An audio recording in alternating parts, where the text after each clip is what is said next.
रमजान ईद म्हणजेच ईद उल फित्र इस्लाम धर्मातील अत्यंत पवित्र आणि आनंददायी सण. महिनाभर केलेल्या उपवासानंतर येणारा हा दिवस प्रत्येक मुस्लिम बांधवांसाठी आध्यात्मिक समाधान, आत्मिक शांती आणि नव्या उमेदीचा क्षण ठरतो.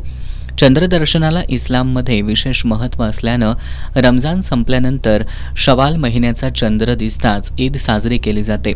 आज इचलकरंजी आणि परिसरात रमजान ईद मोठ्या उत्साहात साजरी झाली. इचलकरंजीतील स्टेशन रोडवरील ईदगाह मैदानावर आज सकाळी सामूहिक नमाज पठणासाठी मोठ्या संख्येनं मुस्लिम समाज बांधव जमले होते. यावेळी जागतिक शांततेसह देशातील एकता आणि अखंडता तसंच जातीय सलोखा कायम राहून सर्व संकटे दूर होण्यासाठी दुआ पठण करण्यात आलं. नमाजनंतर सर्वांनी एकमेकांना मिठी मारून ईद मुबारक अशा शुभेच्छा दिल्या.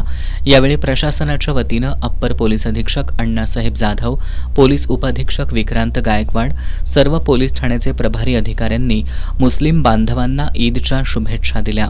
हजरत सय्यद मखदूम वली दर्गा ट्रस्ट आणि ईदगाह ट्रस्टच्या वतीनं याचं नियोजन करण्यात आलं होतं. कोणताही अनुचित प्रकार घडू नये यासाठी पोलीस प्रशासनानं पोलीस बंदोबस्त तैनात केला होता. राष्ट्रवादी काँग्रेस पार्टी अजित पवार गट यांच्या वतीनं पवित्र रमजान ईदच्या निमित्त नमाज पठणासाठी जमणाऱ्या मुस्लिम बांधवांना ईद निमित्त गुलाब पुष्प आणि सरबत देऊन शुभेच्छा देण्यात आल्या. ईदच्या सणानिमित्त मुस्लिम बांधवांमध्ये आनंदाचं वातावरण होतं.